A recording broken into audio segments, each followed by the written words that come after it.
नबी करीम सल्लल्लाहु अलैहि वसल्लम मस्जिद नबी भी जिथे रोज़ा हजूर पाक सल्लल्लाहु अलैहि वसल्लम बनया ने घर ही सी हजूर पाक सल्लल्लाहु अलैहि वसल्लम का। इत्थे मतलब एक लकड़ हुंदी सी खजूर की, वो सुक्की सी। हजूर पाक सल्लल्लाहु अलैहि वसल्लम वो टेक ला के ते खुतबा देंदे हुंदे सी। खुतबा देंदे हुंदे सी।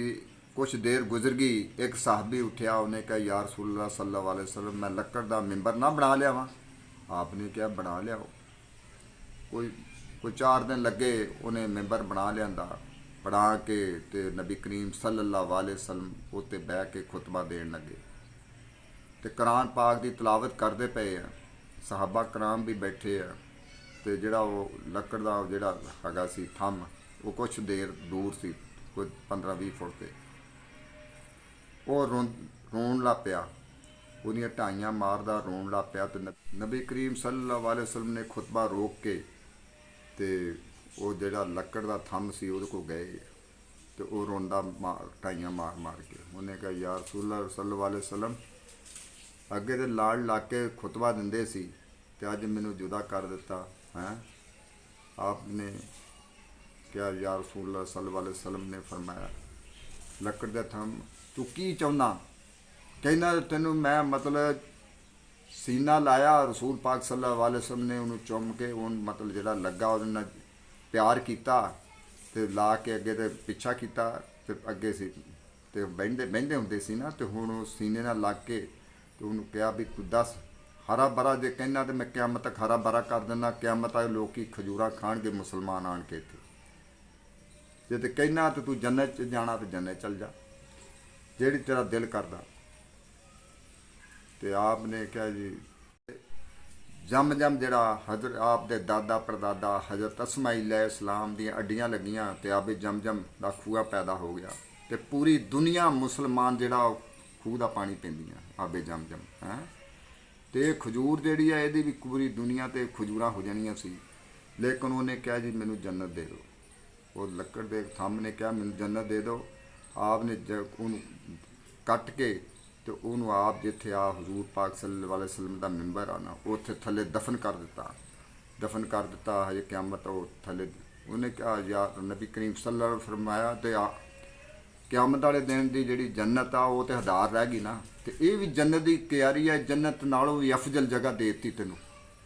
लकड़ दा थंम आका जी जदों जुदा होया सी ते हिजर तेरे विचों डाइयां मार मार रोया सी। ते ठंडे ठंडे वगनी है पुरे दिए हवाए नी ते आखी नबी पाक नूं रोजे उते बुलावे नी। ते सोहना जदों हसया ते कीती ओह दंदा हरशनाई सी ते लब पई सुई जेड़ी ओए मैशा रसदीका दी राती गवाई सी। ते ठंडे ठंडे वगनिए पुरे दिए हवाए नी आखी नबी पाक नूं रोजे उते बुलाए नी। ओदे नूरी नूरी मुखड़े तो चंद शर्मावे नी ते सोने दी जुती अरशा उत्ते ठम ठम कर दिया जावे नी। Please subscribe my channel.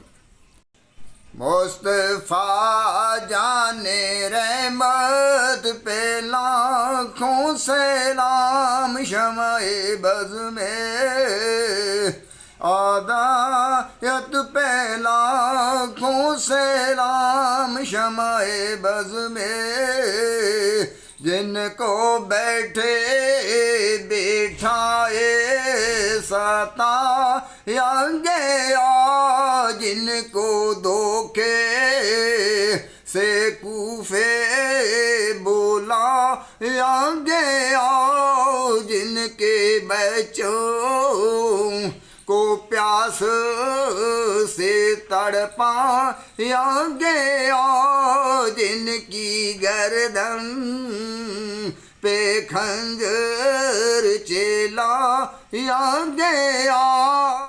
उस हुसैन इब्ने हैदर पे लाखों सलाम शमाए बज़ में, आदायत पे लाखों सलाम शमाए बज़ में, आदायत पे लाखों सलाम। Please subscribe my channel.